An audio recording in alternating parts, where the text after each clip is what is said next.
Здравствуйте! Те, кто хоть немного вникал в историю породы немецкая овчарка, сталкивались с таким понятием, как немецкие овчарки линий ГДР. Практически у всех людей эта приставка ассоциируется с тем, что речь идет о собаках с выдающимися рабочими качествами. При этом акцент делается на том, что эти собаки жесткие и бескомпромиссные в борьбе с противником.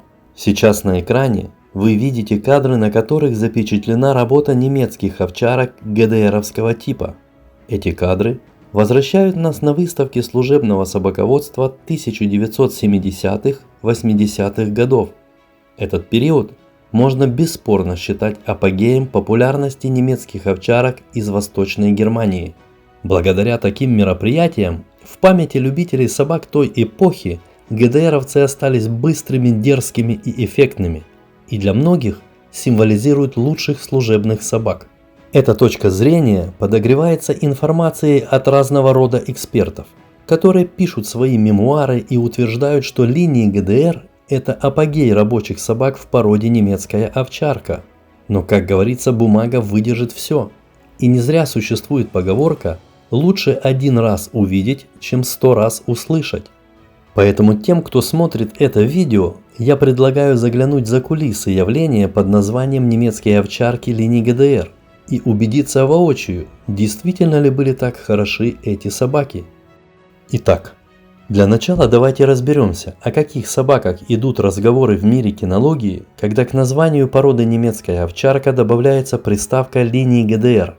Ведь если обратиться к истории, то кинологические организации разных стран пополняли свое племенное поголовье немецкими овчарками из Восточной Германии, начиная с 1949 года, когда была образована Германская Демократическая Республика.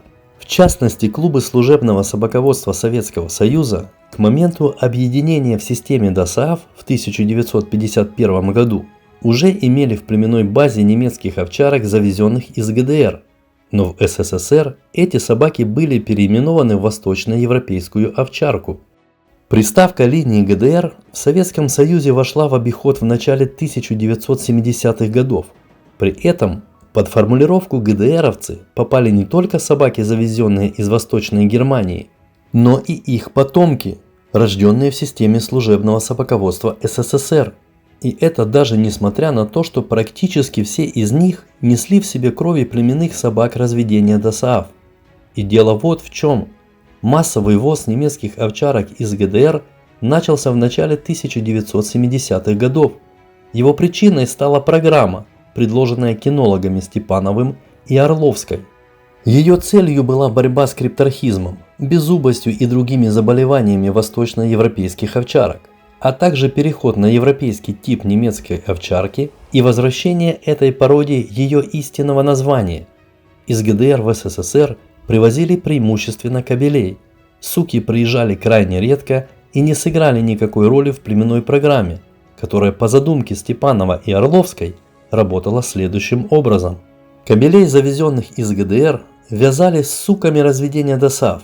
Далее от полученного потомства отбирались лучшие суки и опять вязались кобелями, в родословной которых были только предки линий ГДР.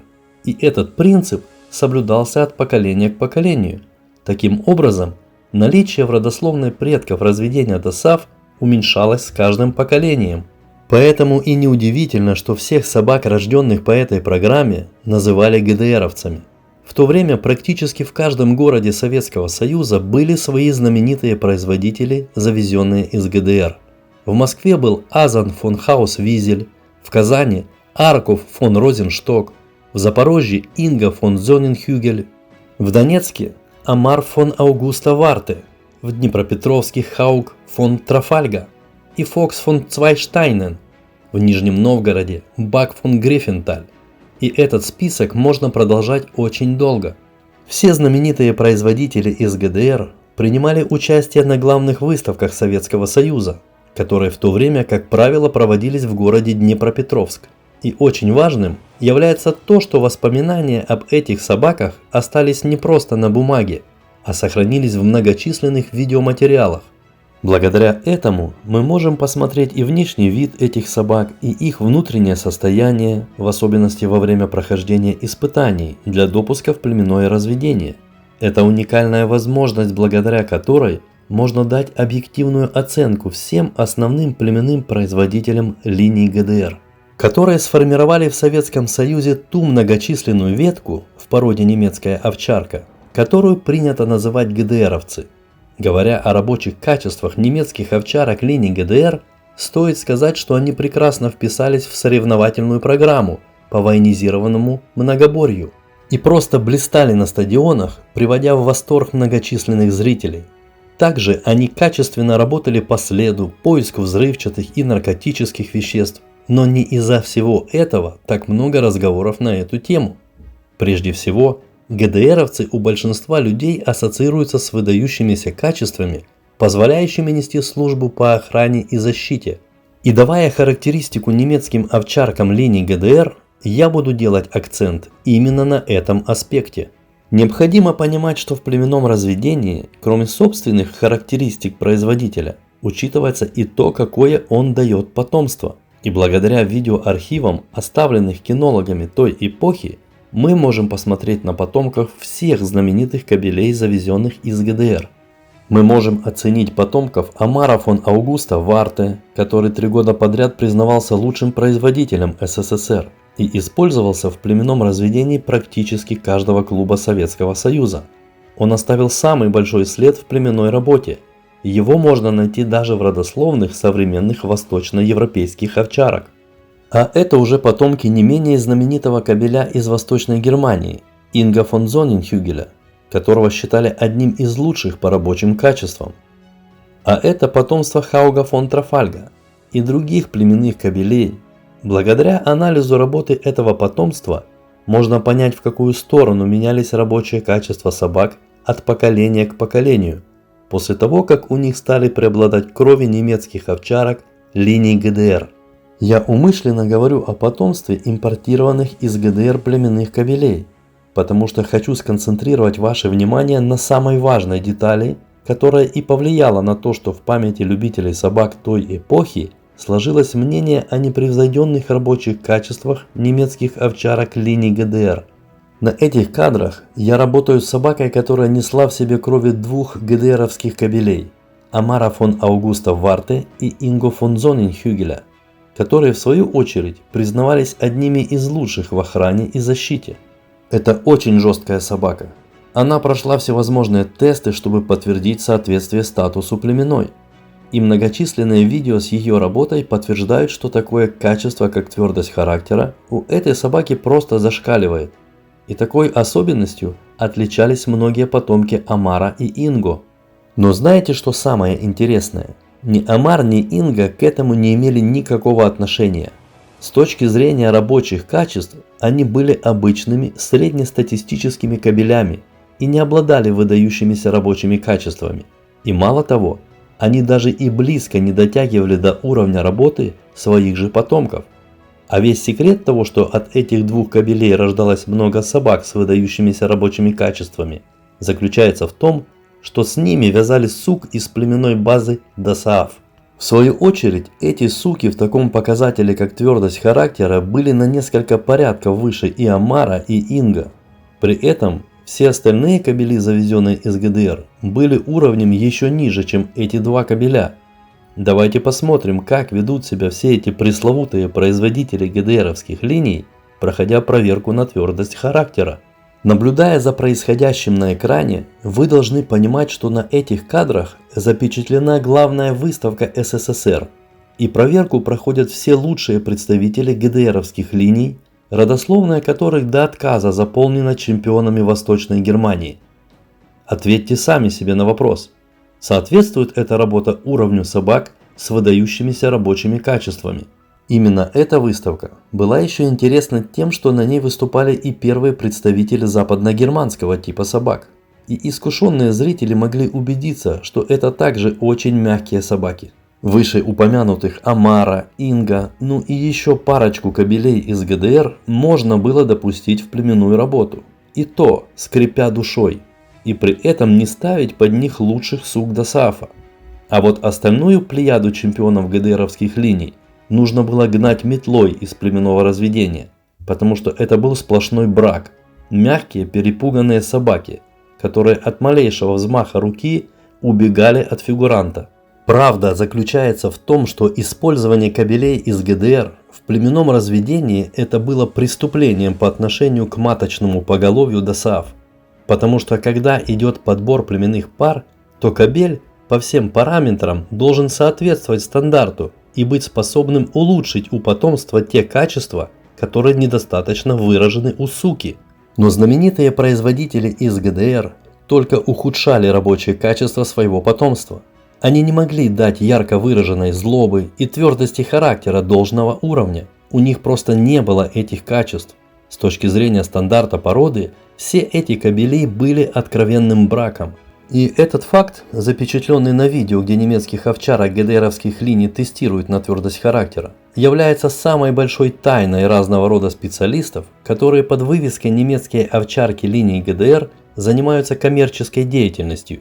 Еще раз концентрирую ваше внимание на том, что на тот момент племенные суки ДОСААФ обладали очень твердым характером, потому что их селекция долгие годы целенаправленно велась в этом направлении. И если бы этих сук спаривали даже с пуделями, то какое-то время от этих вязок рождалось бы жесткое потомство с твердым характером. Понимаете, что произошло на самом деле? Жесткие племенные суки ДОСААФ сделали рекламу мягким кобелям ГДР, потому что рождали потомство, которое еще могло качественно нести защитно-караульную службу. Но с каждым поколением уменьшалось процентное соотношение кровей, и собаки из ГДР то, что называется, вымывали крови собак ДОСААФ. И как следствие, потомки собак с родословной напичканной до предела собаками ГДР становились все мягче и мягче. С учетом твердости характера, за очень редким исключением, немецкие овчарки линий ГДР были просто никакими. Они и в подметке не годились тем племенным кобелям системы ДОСААФ, которые благодаря Степанову и Орловской оказались за рамками племенной работы. Да и откуда в СССР могли появиться жесткие ГДРовцы, да еще и в таком количестве, если на то время у себя на родине их уже минимум лет 15 никто не видел. Все дело в том, что в ГДР, как практически и во всем мире, со второй половины 1950-х годов меняется концепция племенного разведения служебных пород. Причиной этого был печальный опыт боевого применения собак на войне во Вьетнаме. В предыдущем видео я рассказывал о тех событиях и о смене эпох в кинологии. И после этих событий в ГДР, как и во многих других странах, из требований к племенным собакам породы немецкая овчарка убирают тестирование на злобу и проверку на твердость характера. И за 15-20 лет порода обновилась как минимум на 5-6 поколений. А такой период полностью меняет тип собак. И все это время в ГДР вообще не обращали внимания на твердость характера. Несомненно, время от времени появлялись жесткие собаки, ведь они были потомками настоящих жестких собак до вьетнамской эпохи, но их были считанные единицы. И если проанализировать тестирование немецких овчарок ГДР 1970-х и 1980-х годов, то проверка включала в себя один удар по собаке прутом или позже стеком перед входом в захват, а также имитацию ударов и легкие прикосновения во время борьбы на протяжении каких-то 20 секунд. И на этом проверка ограничивалась. Думаю, вы понимаете, что с таким подходом получить собак с твердым характером просто невозможно. А ведь на заре служебного собаководства умение держать удар было отдельным разделом, в котором, кроме всего прочего, были разъяснения к тестированию племенных собак с полным описанием требований, как должна себя вести собака после того, как ей причинили физическую боль. А сам принцип тестирования заключался в том, что собака или проходила жесткий отбор и ей присваивали статус племенной, или ломалась, после чего отбраковывалась и не допускалась к племенному разведению. Но в ГДР со второй половины 1950-х годов этот принцип был отодвинут в сторону, поэтому за очень редким исключением немецкие овчарки ГДРовских линий были мягкими и трусливыми. Суть заключается в том, что собака с твердым несгибаемым характером не может взяться из ниоткуда. за ней должна стоять целая плеяда предков, которые отбирались с жестким тестированием с акцентом на твердость характера. Но этот важный момент даже не был предусмотрен в программе тестирования племенных собак линий ГДР. И если у вас возникнет желание досконально разобраться с этой тематикой, то вы без всяких проблем найдете полное описание, как проходило тестирование племенных немецких овчарок линий ГДР у себя на родине. Все это есть в прямом доступе. Мало того, исследовав этот вопрос, вы обнаружите, что основные производители ГДРовских линий зачастую не могли достойно пройти даже те безобидные тесты, которые были утверждены руководством служебного собаководства Восточной Германии. И очевиден тот факт, что кинологов ГДР не смущало уклонение собаки от борьбы в процессе жесткого давления. Все это подчеркивает то, что и племенная работа с породой, и методы подготовки сводились к тому, что приоритетом был отбор собак, которым легко прививался мотивационный стимул в игре с разной амуницией, начиная от игрушки и заканчивая защитным костюмом. И эта программа была утверждена Министерством внутренних дел ГДР, которая являлась одной из основных организаций, контролирующей племенное разведение немецкой овчарки. И на то время его вполне устраивало разведение мягких собак этой породы. На этих кадрах кинолог одной из самых знаменитых ГДРовских школ подготовки полицейских собак из города Преч наглядно показывает, какой тип немецких овчарок разводился в то время в Восточной Германии. Собаки на конечной точке кусают чучело, на которое надет защитный костюм. Понимаете, в чем суть? К племенным собакам породы немецкая овчарка в ГДР с конца 1950-х годов и вплоть до того, как эта страна прекратила свое существование, не предъявлялось требования к твердости характера. Мало того, в разделе «Защита» собака не должна была быть сконцентрирована на человеке как на противнике. Она должна была быть зацикленной на амуниции. И такая тенденция тянулась около 20 лет, прежде чем в СССР приняли решение закупать немецких овчарок у Восточной Германии. Можете даже и не сомневаться. Все разговоры о том, что немецкие овчарки линий ГДР были жесткие, с твердым характером и с уникальными качествами в защите и охране, это миф, который задним числом пытаются навязать доверчивым гражданам. И документальных доказательств этому исчерпывающее количество. Поэтому если вам попался человек, который, спекулируя вывеской «немецкие овчарки линий ГДР», пытается подороже продать щенков, можете не сомневаться, перед вами кинологический спекулянт, который, кроме всего прочего, не разбирается в породе немецкая овчарка и не знает ее историю. Стоит также отметить, что в СССР было две фазы завоза немецких овчарок линий ГДР. Первую возглавляли Степанов и Орловская. Но спустя какое-то время военные кинологи подняли серьезный шум, что ГДРовцы являются мягкими и трусливыми. И это вполне понятно. Если они убегали от слабого давления фигуранта, то представьте, что с ними происходило, когда они попадали в армию, и их во время проверок жестко били ногами и палками. Ведь в те времена в армии было только одно правило – собака должна быть максимально жесткой, или она не нужна вообще. Возмущение военных кинологов привело к тому, что в декабре 1974 года Пленум Федерации служебного собаководства СССР постановил категорически запретить всем клубам использовать в разведении немецких овчарок зарубежного происхождения. Степанов и Орловская были пожизненно дисквалифицированы из системы служебного собаководства. И тут возникает закономерный вопрос. Неужели бы это произошло, если бы немецкие овчарки из ГДР были так хороши в работе? Конечно же нет. Если бы программа с использованием ГДРовских племенных производителей улучшала качество потомков, то Степанова и Орловскую носили бы на руках. А по факту решение пленума было категоричным, и таким образом была приостановлена первая волна использования немецких овчарок линий ГДР в племенной работе ДОСААФ. Но пройдет буквально несколько лет, и ввиду разных причин начнется вторая волна, инициаторами которой будут уже последователи Степанова и Орловской. И вот с тех самых пор в среде собаководов Советского Союза К импортерам ГДРовских собак прилипнет ярлык «кинологические спекулянты». Они возьмутся за свое дело с особым рвением, и в СССР стремительными темпами поедет огромное количество немецких овчарок линий ГДР. По самым скромным подсчетам, с начала 1980-х годов и до 1987 года в СССР из ГДР каждый год завозилось около 300 немецких овчарок, преимущественно кобелей.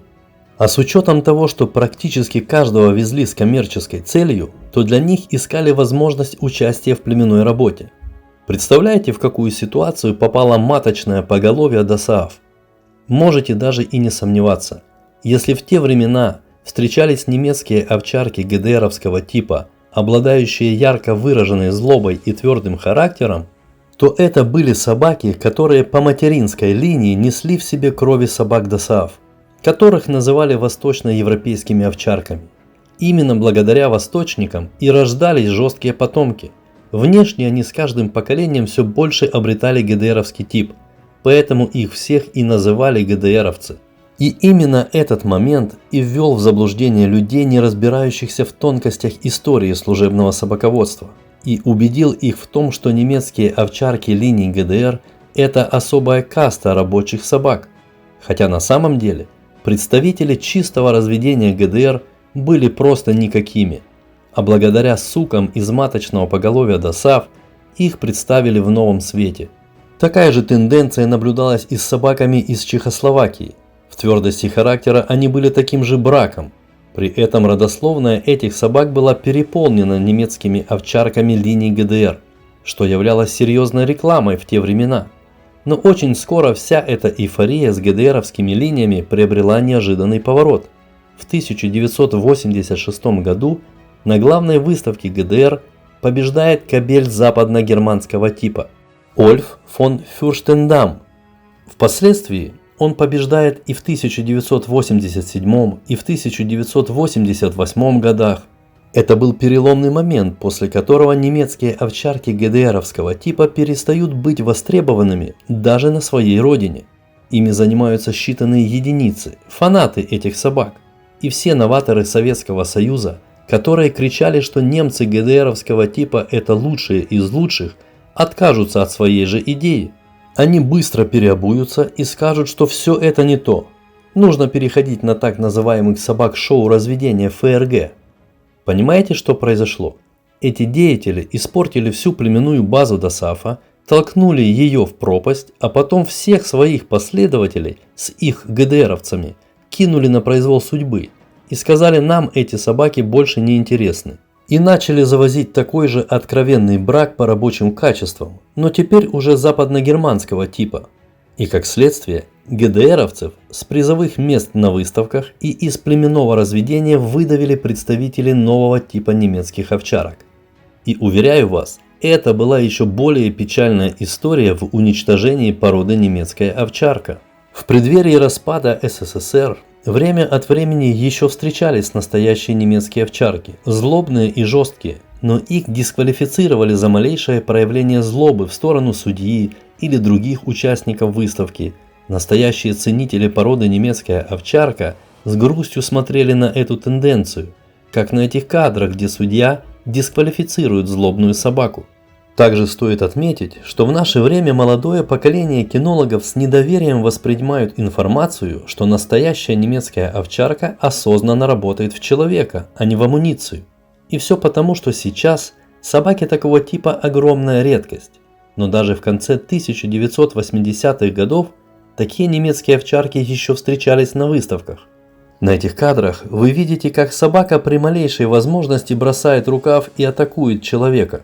И это несмотря на то, что ее целенаправленно готовили на выставке и зацикливали на рукаве, чтобы избежать дисквалификацию. Но генетику не перебьешь, и злобная собака, проявляя свой нрав, бросает рукав и переключается на человека. Такое поведение подчеркивает, что это потомок собак, которые отбирались с приоритетом злобы над инстинктом добычи, говоря на современном кинологическом сленге. В борьбе со злобной собакой нельзя себе позволить работать только лишь в одном рукаве. Генетику не исправишь. Такая собака выплюнет рукав и покусает человека при первом же болевом ощущении. И такой тип собак в те времена появлялся благодаря своим предкам из племенной базы Дасааф. Но, увы, он остался в прошлом. По прошествии многих лет, благодаря всяким дельцам, бренд немецких овчарок линии ГДР оброс небылицами. И спекулянты от кинологии взяли его в качестве рекламы. При этом, когда заходят споры о суперрабочих немцах ГДРовских линий, я всегда говорю: покажите видео хотя бы одного племенного кобеля, который был ориентиром в племенной работе и обладал выдающимися рабочими качествами. И на этом все споры заканчиваются. По понятным причинам, таких видео нет и быть не может. А видео с провальными племенными допусками элитных производителей линий ГДР огромное количество. При этом, являясь откровенным браком, эти собаки получали допуск в племенное разведение и красовались в родословных своих потомков в качестве чемпионов различных выставок. И этот факт убивает на корню все спекуляции приверженцев линий ГДР, которые настаивают на том, что представители чистого разведения этих линий были жесткими, с твердым характером. Просто не осталось видео с их уникальной работой. Но такие заявления не более чем попытки напустить туман. Ведь в этом вопросе все проверяется очень легко. И у любителей подискутировать на эту тему нужно попросить родословную ГДРовца, которого они считают уникальным в работе. И даже если эта собака не принимала участие на выставках, мы можем проанализировать ее происхождение и посмотреть видеотесты ее предков. То есть, какую бы немецкую овчарку линии ГДР вы ни назвали, всю ее родословную можно разложить по полочкам и увидеть видео с тестами всех основных предков. Такую возможность мы имеем благодаря тому, что у старой гвардии приверженцев породы немецкая овчарка сохранилось огромное количество видеоматериала, различных выставок и племенных смотров той эпохи.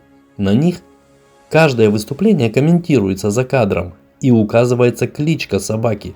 Основная заслуга в этом принадлежит прежде всего Днепропетровскому клубу.